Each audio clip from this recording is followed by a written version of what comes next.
All right, welcome back to Cyber for Hire, the managed security podcast.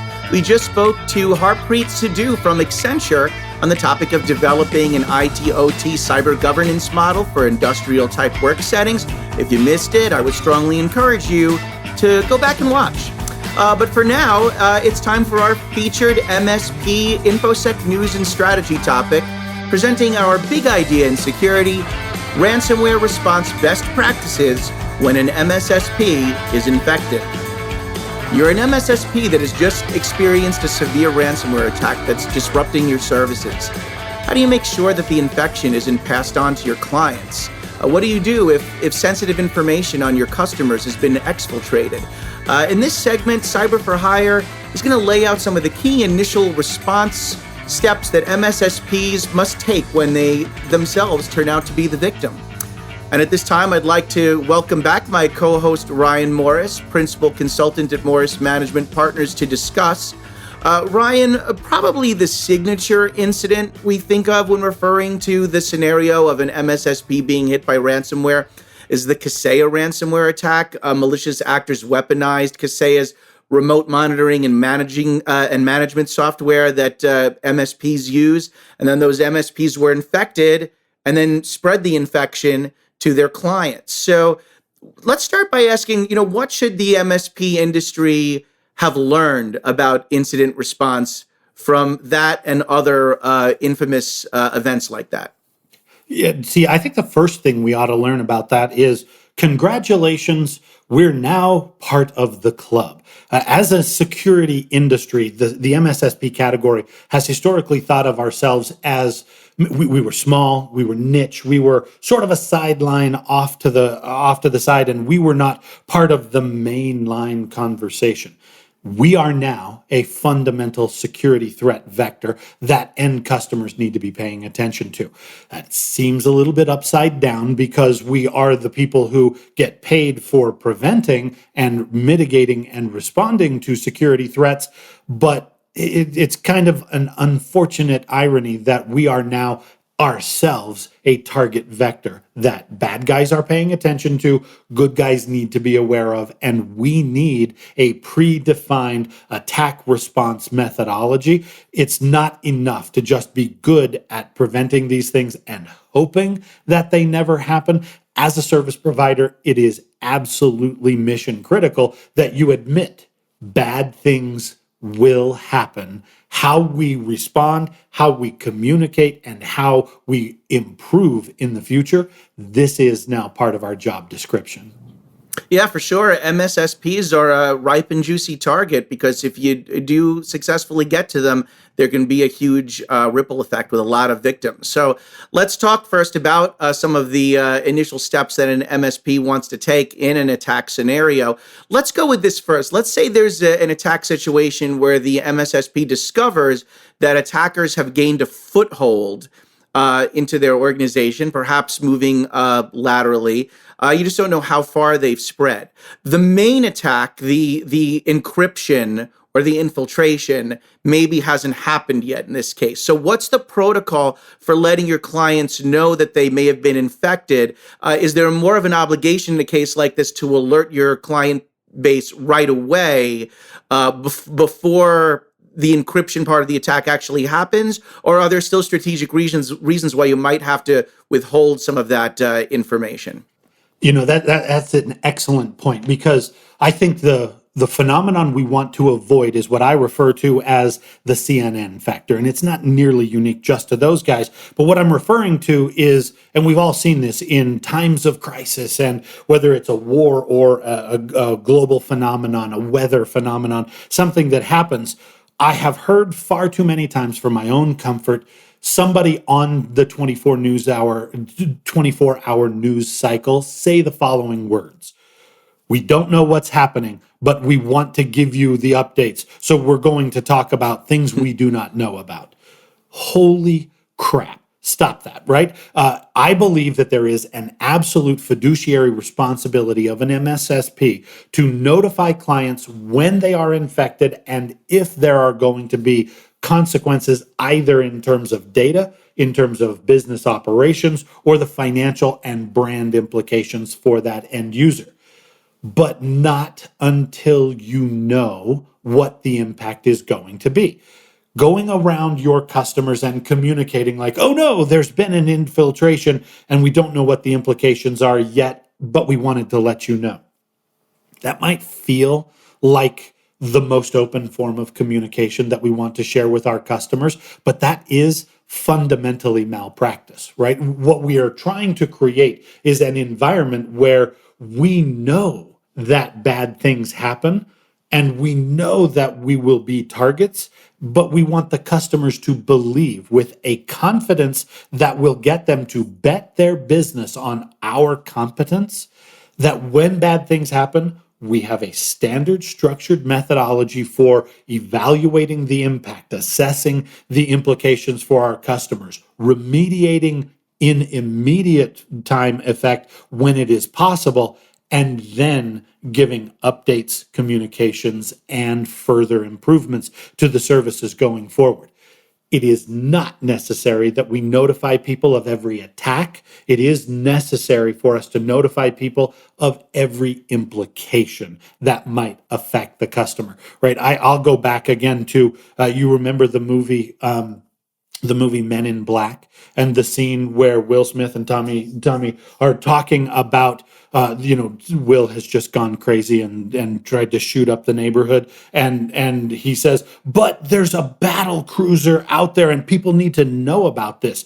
And Tommy Lee Jones, his response is, there is always a battle cruiser. There's always something that might be going wrong. And the only way our people can continue to live their lives is that they do not know about it. Okay. I am not suggesting we do not tell our customers about bad things that happen. What I am suggesting is that we behave like professionals and we understand what happened, what it means, how it's going to impact the customer, and then we communicate to the user. Sure, no, that makes sense. But now let's take a scenario where that battle cruiser uncloaks and starts firing some missiles. Now everybody knows about it. So an attack is already underway. Now circumstances might be a little different. There could be a cascading series of encryption and disruption type attacks that are now impacting not just the MSP, but the MSP's clients. So in a situation like that, where it originated from the MSP and is now rippling, what should the MSP be doing to mitigate that damage and slowing down that ripple effect? Absolutely. And to borrow some cybersecurity terminology, there is a step zero, a step one, and then further, right? Step zero is we need to make sure our customers understand that we exist for a reason, and that reason is cybersecurity breaches happen, right? We have this tendency across the industry to want to promise perfection, 100% cybersecurity protection. You will never, ever experience any threats, any penetrations, because we are here. That's why you hire us. That is malpractice in a nutshell. It is not possible. Any sober professional in the cybersecurity industry will admit to you, stuff happens, and it is necessary for us to tell our customers stuff happens. And that's why we're here, because we are professionals in dealing with this stuff, and here is our methodology. We need to, in step zero, explain that bad things will happen and that there is a methodology for responding to these things before any incursion actually ever happens, okay? Make sure they know that we know what to do before the bad stuff starts to occur. Then, when bad stuff starts to occur, we initiate the communication protocol. We notify them of what our real-time SWAT team response is to these incidents, and that we will give them a regularly scheduled update of communication. Okay? I don't want to be the source of a breach that affects my customers, but if I deny the possibility of that, when it actually happens, and again, admit that this is a possibility, whatever that probability is, it's greater than zero. If we don't admit that, then when it happens, our credibility is gone completely and permanently. Okay? But if we have pre-communicated, this might happen. in the odd chance that it does happen, when it happens, these are the ways that we will deal with it. And then we will stick to that implementation. I think the best practice that I have learned from service providers is we do not communicate on the cadence of what happens to us. We communicate on the cadence of regularly scheduled updates. And what I mean by that is it's not a server was infected, a firewall was infected. That's now affected one of our clients, two of our clients, three of our clients. That's what's happening to us. And those are not the milestones that we communicate to the customer. What we say is, this is active, it is happening, here is what we have done. We will give you a regularly scheduled update in 2 hours, 1 hour, 4 hours, whatever we believe the intensity of this attack to be. And then whatever happens in the intervening 2 hours, these are the things that we update people on. And then we do it again and we do it again. This is just a fundamental of crisis communication that our industry has not internalized. And we need to get structured and predictable and reliable about the way that we manage these responses.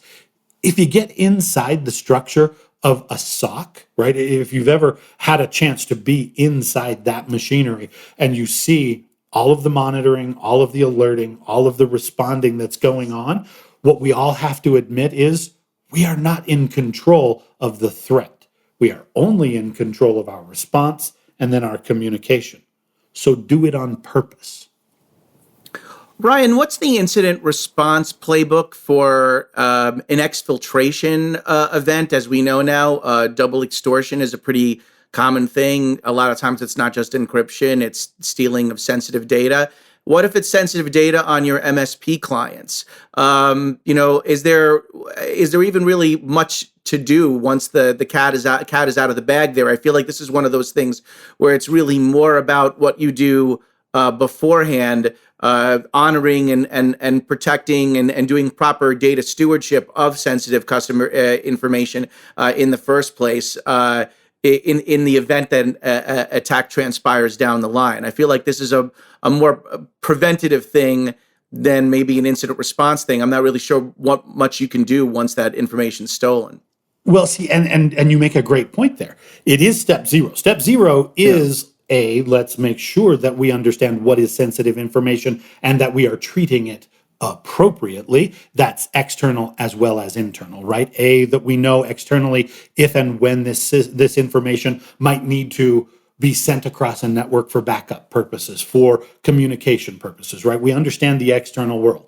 Internally, we need to have a training and certification protocol for how our technicians deal with information, right? For all of us who've been watching with our bowl of popcorn, all of the melting down that's going on over at Twitter, what we're learning is that the big security threats that they've been dealing with, and by the way, not just Twitter, Meta, Google, everybody that gathers all of this information, the vast majority of the breaches are not external breaches. These are internal things where a Facebook employee had access to accounts that we did not know they had access to. A Twitter employee had access to user data and information that they exfiltrated and did something with. So it does begin with preventive medicine on understanding the external and the internal hygiene for preventing the dissemination of sensitive information.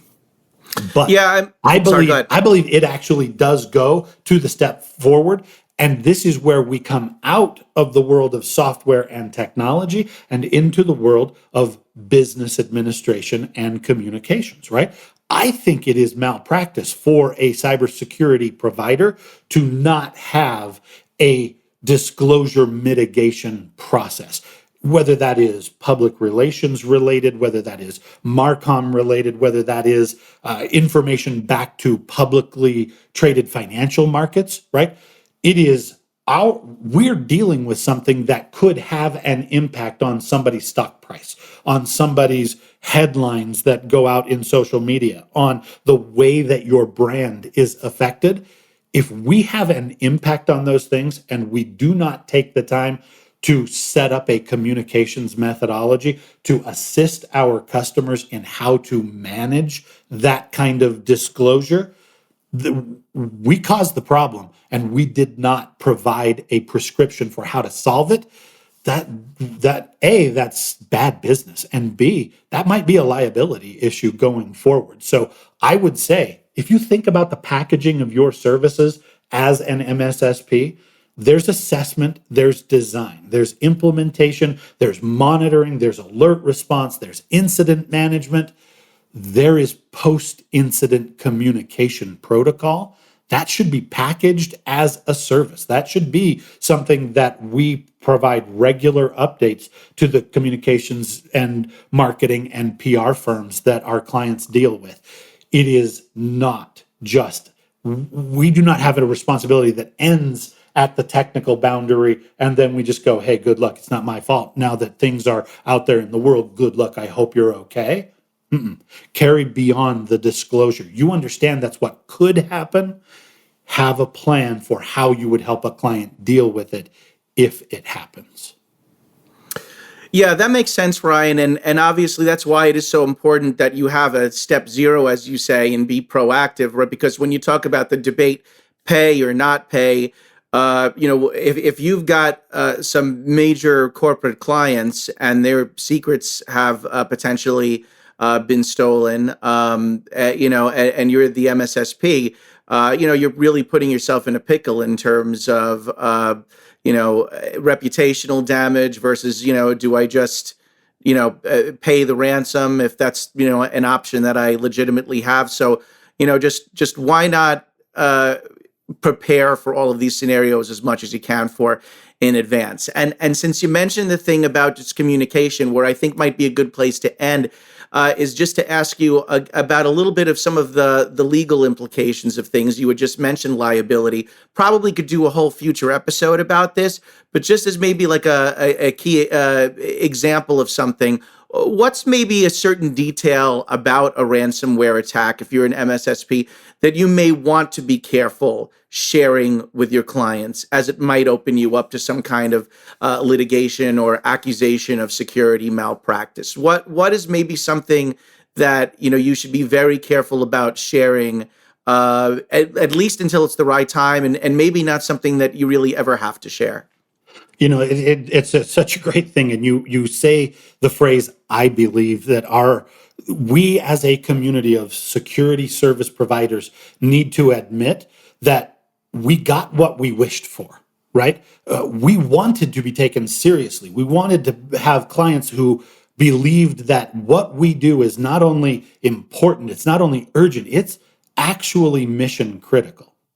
Congratulations, that's what our clients believe. But once that happens, now you actually have lawyers involved, because if you're going to interrupt the business operations, if you're going to deal with the sensitive data and the disclosure of those things, you're not just providing a peripheral service. This is actual core to the customer's business operation, and they will sue you if things go wrong. I believe, to answer your question, I believe where we go wrong and what we need to do better, it's not just in the performance of service, it's not just in the tools we use and the way that we communicate, it is in the prior documentation of procedure on how we deal with these things, and then our ability to document that we did follow our written procedure, right? You think about this in terms of regulatory compliance. The vast majority of fines that are levied against companies that that get involved in cybersecurity incidents, the fine is not for the problem, right? It's not for the exfiltration of data and the disclosure of sensitive information. It is for the failure to have a documented procedure and then the ability to demonstrate that you followed your documented procedure.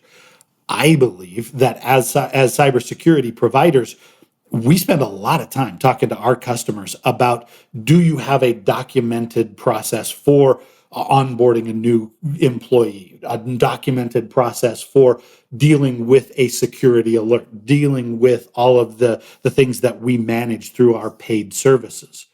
but we tend to be terrible about internal documentation and then the ability to follow up and say, here's my procedure, and these are the facts that prove that I followed my procedure.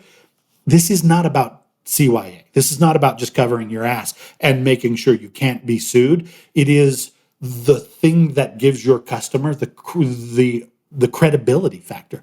It's the reason they would believe you to begin with. If you do not document your own internal procedures for how you deal with cyber breaches, then you cannot prove that you followed that procedure later on. And that disclosure is going to be the thing that gets you sued. So start before there is a problem and document your own procedures. Excellent. Thank you guys very much. And Bradley, again, hopefully people can kind of dig in and get back to us in the conversation, because this is a deep topic and it's something that I believe we're not going to solve here today, but it is something that we need to be aware of. So please be willing and able to reach back out to us on our email, cyber4hire@Cyber Risk Alliance, and keep us going with this conversation. But wrapping us up and moving us into our next thing, I want to talk about our next segment, which is Dear Cyber for Hire. This segment is one where we want to deal with the human aspects of relationships between the cybersecurity service provider and your clients. Think of us as a relationship counselor, if you will, because no matter how good you are at the technology and the services you provide, every now and then we need to mend fences. The following letter that we're going to share with you is a dramatized version of a very real incident that happens out in the real world. And we want to provide you with some insights on how you might deal with this problem if you run into it in your client relationships. Bradley, set us up with the letter on our relationship front. Gladly. Thank you, Ryan. Dear Cyber for Hire, I'll admit it, the relationship I have with my MSSP is getting stale. I'm looking to spice things up, but they seem to prefer the status quo. To put it another way, my cyber services provider is very qualified on established cyber technologies. No complaints there, but they rarely bring us any new cutting-edge ideas, solutions, or trends that could really accelerate our security program and perhaps even drive business efficiencies. It's like they want to always play it safe, stick with the tried and true rather than innovate. I mean, why can't we experiment now and then? Get out of our comfort zone, live a little. Please tell me, how do we break out of this meat and potatoes routine? Monotonously yours, Bored in Bethesda. Ryan, this is a tough one, right? I mean, organizations might be intrigued with some newer concepts like, let's say, XDR or SASE, just to name some examples. But sometimes it's the role of the MSSP to keep the client grounded and operating within their means, to say maybe that we don't think this concept is proven yet. So it's hard to know who's right in this case without maybe knowing the specifics.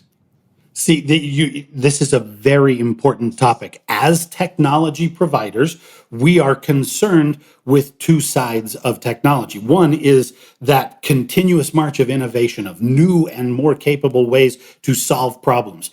You and I would not do what we do for a living if we were not fascinated by the innovation cycle of brand new technologies, and we were willing and able to do things that are bleeding edge, things that are unproven, not mass market adopted. We volunteer to do this job because we are the kind of people who are fascinated by new technologies. But we live in the world of a service provider engagement where consistency, predictability, reliability are the hallmarks that continue to get us paid. It is very difficult to maintain consistency, reliability, predictability on brand new things, right? Anything that you're using for the very first time, the very most advanced tools, the very most capable technologies in the world, the very first time you install it, configure it, turn it on, and use it in a customer's world, you will suck at it. That's just the nature of using new tools. Now, I will say this is an existential dilemma for a service provider. Do you bring new things to your customers to convince them that there is always a better way to solve their problem? Or do you stick to the tried and the proven and deliver exactly what you know you can deliver effectively? I think as an industry, we lean far too much into the world of proven and not nearly enough into the world of the continuous innovation. What I mean by that is vendors are always coming to us as service providers, new product offerings, new capabilities, the cutting edge of everything that is the state of the art in cybersecurity. We might be personally fascinated by that, but we are far more governed by our SLAs, and we do not want to disrupt a proven operating model. As a result, when I talk to end users, I hear all the time about, well, I heard about this new thing like XDR, but my managed service provider didn't bring it up to me. And when I brought it up to them, it seemed like it was the very first time their techs had ever even heard about that. Okay, I get it from a stability and an operating predictability point of view that we do not want to be unbundling and reintegrating the operating tools that we use. But boy, that's embarrassing when your customer knows about new technologies in cybersecurity before you do. Okay. I think this is an operating structure evolution. We need to have one team that does stuff in the world and another dedicated team that is constantly evaluating, improving, even breaking our operating model to test where the edges are and figure out what we can do to improve the limit. That internal SWAT team that is always trying to break down the existing operating model, separate from the world of implementation and execution, right? Think about it, just to borrow some terminology from the industry. There's security operations, there's development security operations, and then there's development. Okay. We need to stop thinking of ourselves only as the real world execution arm of technology and also be responsible for the continuous improvement. We need our own development test bed where we can just break stuff and figure out what's not perfect and then structure that into a new service offering, roll it out to some customers, test it in implementation, then roll it out to the broader world. To be good at what you do is nice. But if you are not the one leading the state of the art for your customer, they will be very concerned about whether or not you are actually the right service provider. And Ryan, I know we're a little short on time, but real quick, do you have any prescription for the user and MSP in this case in terms of how maybe they can work out this little disagreement that they have over innovation? What's something they can do now? Yeah, you know what? The thing that you need to do now is stack rank your customers from mission critical, number one crown jewel customers down through the stack of the people, and do not experiment with your biggest customers. Okay. You should be experimenting.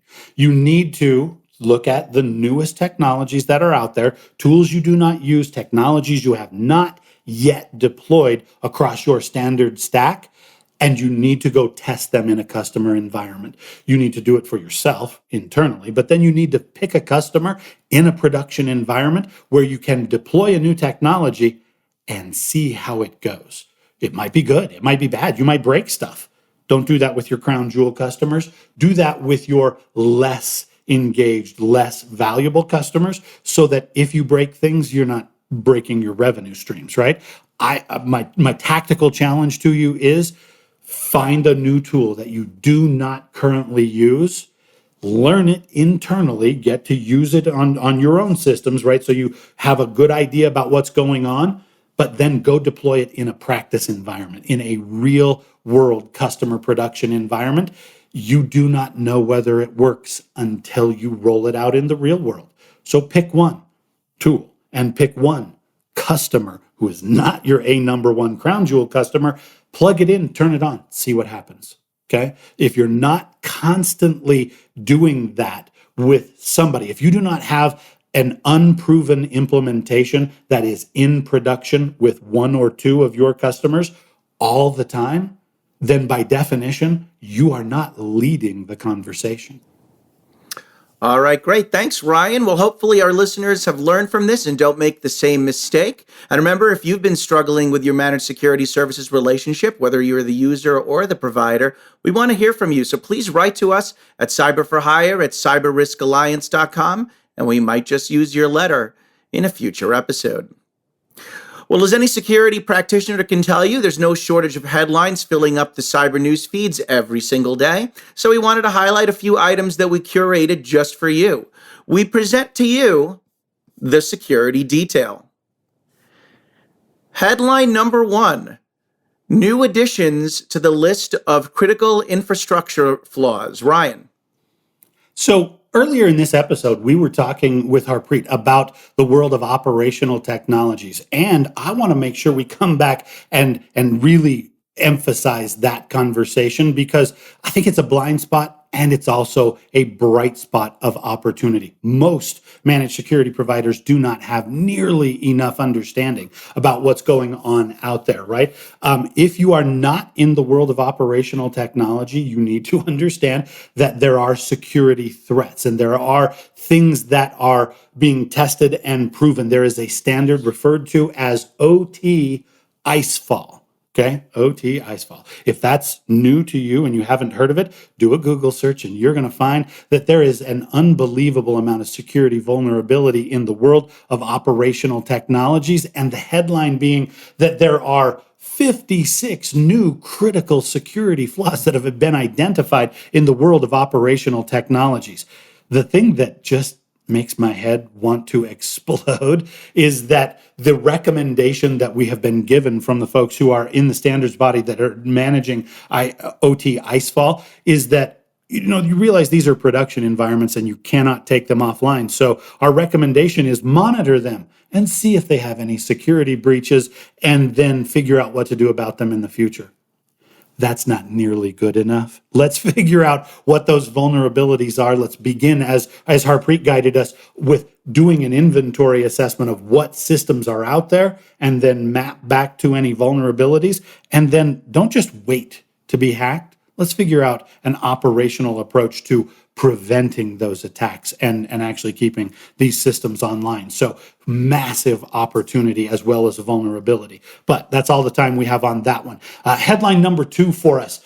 Meta has been fined $277 million by a top European regulator over lapses in data privacy.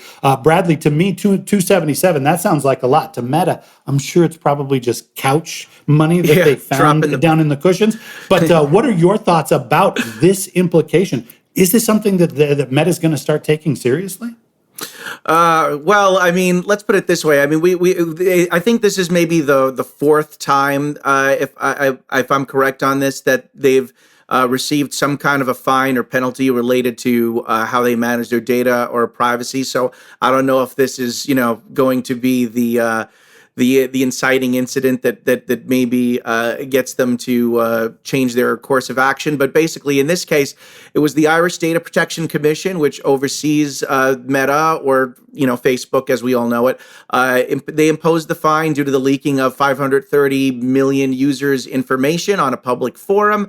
The information was gathered through web scraping practices, which is perfectly legal if the data being gathered is public in nature, but things get messier when there's private or sensitive information like PII involved, and that's getting scraped. So in the MSSP space, website security sometimes has a tendency to get overlooked compared to things like endpoint or network security. But if you do have a security organization that is spearheading website security for your company, all parties need to be aware of content on the website that constitutes a privacy risk. It's almost like an asset visibility and management exercise, but for data or sensitive data in this case.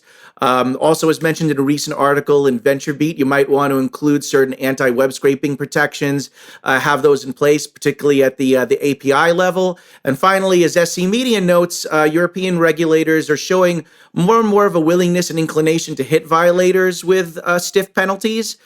So MSSPs, they need to know the regulations backwards and forwards, which ones are most relevant to their clients, and just follow the latest enforcement trends to ensure that their customers aren't in the crosshairs of those regulators. And see, that is excellent tactical advice. But just to do a little quick European arithmetic here, apparently what you're saying is that the fine for each of those record disclosures is approximately 50 cents per exfiltration. I think that maybe these regulators need to get a little bit more muscular and start giving some fines that actually make a difference here, because I worry that if Meta is only charged 50 cents per violation, I don't think that's going to change any behavior. But maybe that's just me, and I want the regulators to employ a much bigger stick. That's a very good point. I don't know. I think I'm worth more than 50 cents personally as a person. Thank you. I agree. All right. Well, headline number 3. Hackers are targeting mobile devices with fake VPN apps. You know, in the 999th example of just when you think you're in control, the bad guys adapt to what security protocols you have in place. This is a good news, bad news situation, right? So the technology that we have been deploying around multi-factor authentication and endpoint protection through VPN, the market data indicates that we're just finally starting to get a foothold where people are, they're still complaining about the inconvenience of having to use a VPN on their mobile device, but they're actually starting to do it. And now that they're starting to do it, the hackers are targeting the remediation technology, right? Where the protocol best practice is have a VPN on your endpoint device. And the bad guy's response to that is, cool, I'm going to come up with a stealth VPN that I will tell your end users to install. And when they do, I won't just have access to their device, but I will have access to your entire corporate infrastructure. So this is one where, yes, continue with things at the endpoint. I don't think we are anywhere near, as an industry, a point where we can say that the endpoint is protected, but continue your efforts on that side. Service providers need to continue to implement MFA, implement VPN, and make sure that we are testing our users on the endpoint, but admit that this is nowhere near good enough. Microsoft has done the reporting on this. ESET has done the reporting on this. And what we're finding is that, unfortunately, we do not know where the initial incidence of the download is coming from, but we know that these fake VPN apps are now showing up in quantity on our customers' devices. We need to make certain that we are doing a third level of testing on the endpoint device, so that it's not just teaching our users that they should use a VPN, but they know what our protocol is, they understand the branding and the technology, and that there is validation that there is actual user fidelity with our stated policies and technologies. It's a continuous fight. The bad guys, they're smart. They continue to adapt. Headline number 4, supposed US-based software has been found in apps used by the Army and the CDC, and it turns out that it was actually Russian-based code. This scares me as a security professional. Brad, what have you learned, and what would you recommend? All right. Well, the tech company is called Pushwoosh, and if I pronounce that correctly, and the software it makes provides code and data processing support for software developers to help with things like profiling the online activity of smartphone app users and helping you customize notifications. It listed an American office in the DC area that Reuters, in an exclusive report, notes is just a house belonging to a friend of the founder's company's founder. And then Pushwoosh also used some LinkedIn accounts that purportedly belong to two executives who don't really exist. And the company says, or the founder says, that was done for marketing purposes, soliciting sales. The fake LinkedIn profiles wasn't meant to conceal the Russian origins of the app. And experts said, they couldn't find evidence of data being misused, but nonetheless, just considering some of the suspicious circumstances at play here, and again, considering Russia's history of malicious activity and interest in collecting data on users, and particularly in the U.S. and other nations they see interest in. The Army and the CDC, they ended up removing some apps that they were using that use Pushwoosh. The problem is that the code is found in almost 8,000 apps that are found in the Google and Apple stores. So how do you really know if you're successfully eliminating all the instances of this software? And this again brings up the whole issue of third-party code, supply chain attacks, the need for software bills of materials to better understand and catalog where code is originating from. Bottom line is that if you're an MSP managing the security of other organizations, it's important to have a full understanding of apps and software being used by both the client and the provider, including third-party code, where that code is sourced from. Not every Russian software is spying on you, obviously, but we know there's been controversy around companies like, Kaspersky Antivirus is one example. The U.S. removed instances of Kaspersky due to fears of data exfiltration. So all I can say is that if you're the kind of organization that worries about this, then you just have to be aware of all this stuff. And if you're not the kind of an organization who worries about the legitimacy of somebody who says, I just did fake LinkedIn profiles for marketing purposes. If you're doing business with people who do that, I got other questions about you. Fair enough. Fair point. And finally, drum roll, please. Presenting our irrelevant news item of the week. Now, this is a real news pitch that Ryan or I have received in our inboxes for reasons that are entirely inexplicable to us. Are you ready, Ryan? I am ready, and I'm excited. These are always so fascinating. All right. Well, here comes the pitch. Mario, as in Nintendo's Mario, would earn $42,721 a year as an Italian plumber. Which video game characters would be the richest if they had real-life jobs? You see, the online gaming platform Solitaire calculated how much the world's most famous video game characters would earn doing their jobs in the real world. So do you want to guess, Ryan? Now, you have to kind of know your games. You have to be a little bit of a gamer to maybe get this right, but do you want to take a guess as to who, out of all the iconic video game characters, who makes the most money out of the group? See, now this has nothing to do with our day jobs. This is an entirely irrelevant pitch, and it would absolutely occupy 3 or 4 hours in my day. And I would tell people, I got to reschedule a call because I'm doing some really important research, because this is the stuff people like us actually care about, right? I don't know. I would say on the high end, I would actually have to default into the world of sports games, right? Because as our world has told us, you can be a rocket scientist, you can be a university professor, and we will pay you minimum wage. But if you can throw a ball a long ways, we will pay you an inordinate amount of money. So I would have to go inside the Madden franchise and probably go to the Tom Brady character in there, because he might make the most money in the real world. Therefore, he probably is the game character that's going to make the most. Where do you think the most money's going to? Okay, you know what? That's actually a fantastic answer, and I actually think that they didn't really count a lot of the professional sports athletes, because that would they would probably take up like the full top 20. I do remember looking at the list that Sonic the Hedgehog was on there somewhere, listed as a professional athlete. I don't know why, and he was on the list somewhere. What they had on the top spot, I'll tell you who it was actually, because I know. It's Handsome Jack from Borderlands 2.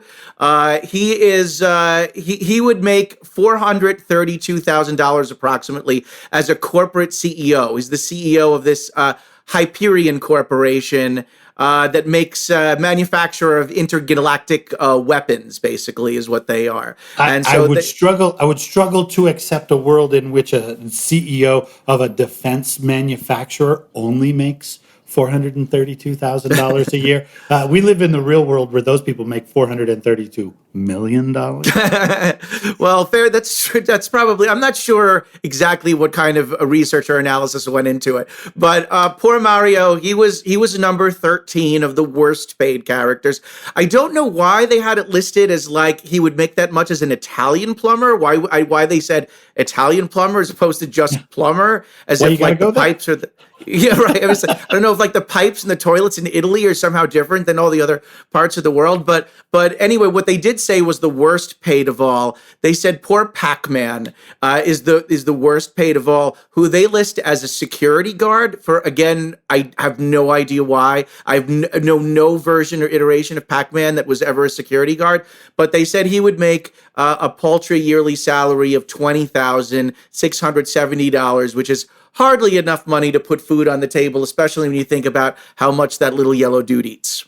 And all of the very extraterrestrial challenges that little guy is asked to solve. I mean, this guy's dealing with ghosts here. I would put him in, based on my years of playing that game. I wouldn't call him a security guard as much as a janitor, because he's just going around cleaning up stuff that other people leave behind and all the problems. And in the real world, unfortunately, he'd still not get paid nearly enough. But again, translate all of these people into the real world. The one that I think gets underpaid the most, right? If you go inside any of our Master Sergeant games or any of our, first person, we're going to take over the world as a soldier. I'm here to announce that our soldiers get radically underpaid for the risk and the danger that they deal with. I think those guys would probably get paid somewhere around $20,000 a year as an Army sergeant, and that's not acceptable in my world. So I think that guy gets shot at for a living. He should probably get paid a lot more than I do for talking about video games. Absolutely. I'll agree with you. I'll fully concur 100% with you on that one, Ryan. But with that, we've run out of time, so we're going to have to go. But don't worry, we'll be back again soon for episode number 5. Meanwhile, feel free to check out even more cybersecurity podcast content on the SC Media, MSSP Alert, and Channel E2E websites. Until next time, I'm Bradley Barth. And I am Ryan Morris. Please reach out to us with any of your questions, comments, and insights on the business of cybersecurity. We would love to keep the conversation going with you, and especially on the next episode of Cyber for Hire, your inside source for cyber outsourcing.